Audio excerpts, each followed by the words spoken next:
Well,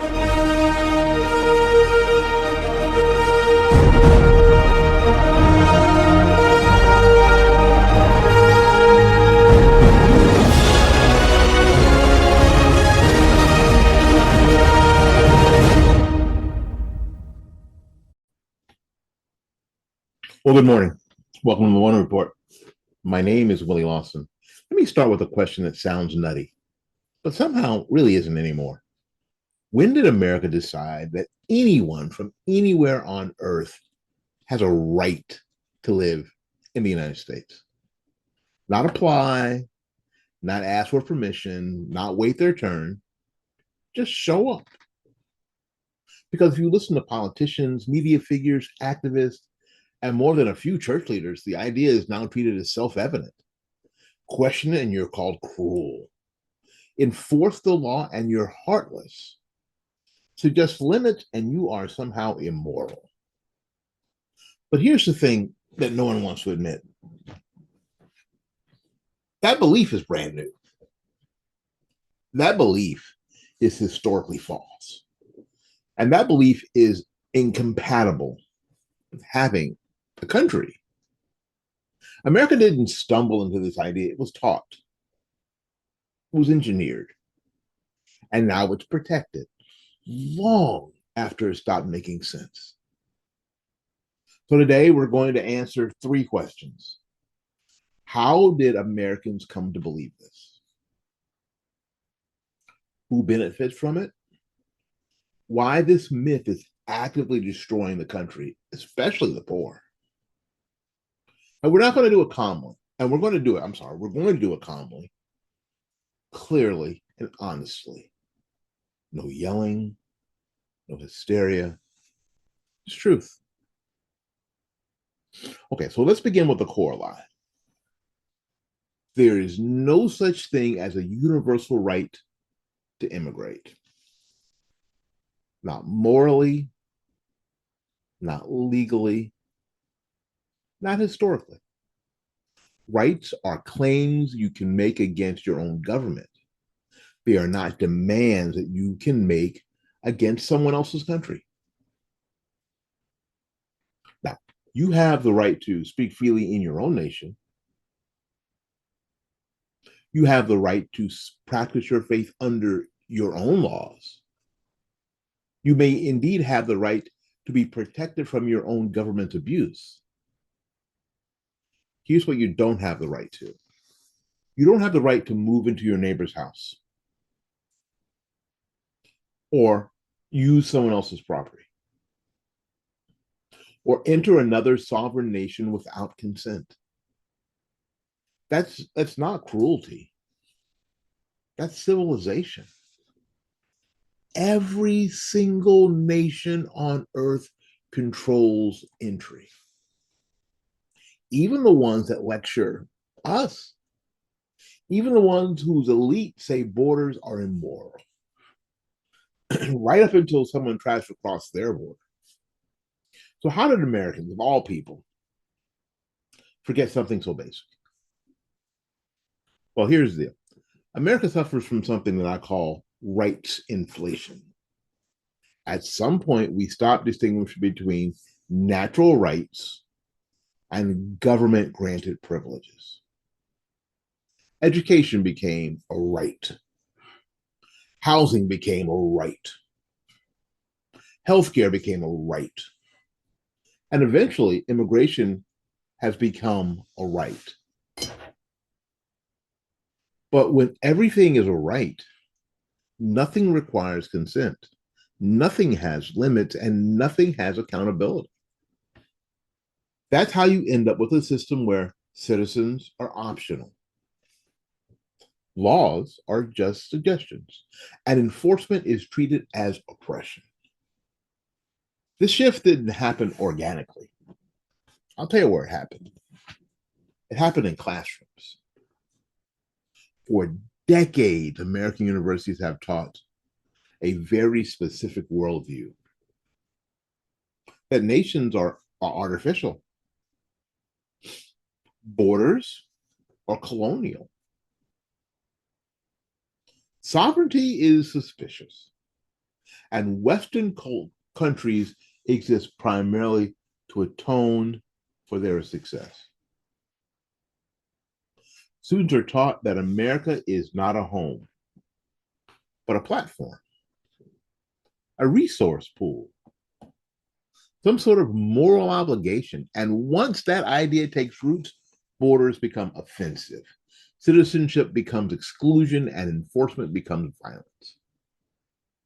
This ideology didn't stay on campus, unfortunately.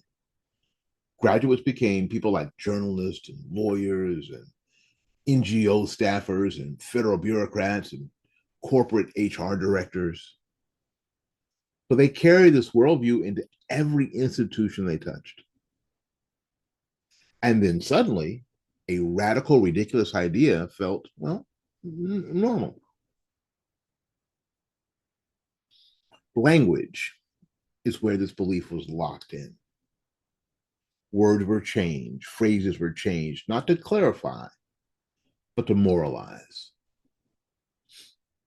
The phrase illegal alien became what?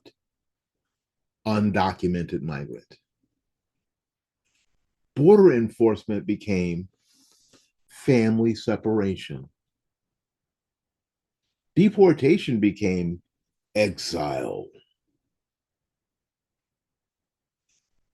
Asylum fraud became seeking safety. Notice what happened. The law disappeared.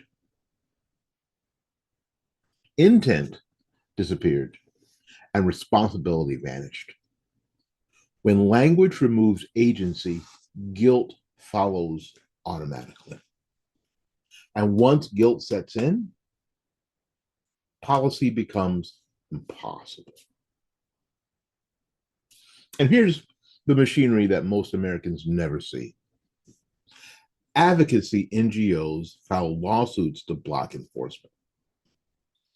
Friendly judges issue nationwide injunctions. Media frames every action as cruelty.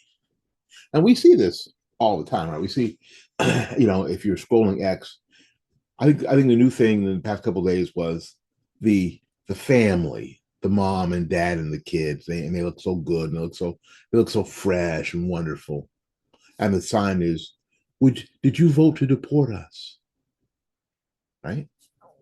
Well, yeah. If you're here illegally, if mom and dad are here illegally, yeah, the family doesn't have to be split up. Like Tom Homan said, they can take their children with them. Right? What if their children are born here? Take them where you came from. Take them where you are supposed to be. Don't leave them here. Don't split up your own family. And politicians claim that their hands are tied. Rinse and repeat. No one votes for open borders, but we get them anyway. That's not democracy. That's policy laundering. And it thrives because average Americans are told it's complicated. God bless if I hear that one more time. Well, we don't really understand it because this is very complicated. It's not complicated. And we hear, trust the experts. And it's funny that none of the experts live with any of the consequences. Asylum, because we're talking about asylum now, was designed for rare cases. Isn't it interesting that asylum seems to be, everything, right? But asylum was designed for rare cases like political dissidents, religious persecution, like Christians who are being murdered in Nigeria, targeted individualized threats, like white farmers in South Africa. It was never meant to be a mass migration system. But today, asylum is treated like a magic word. Say it. I was seeking asylum. And the law just freaking evaporates. So what do we get?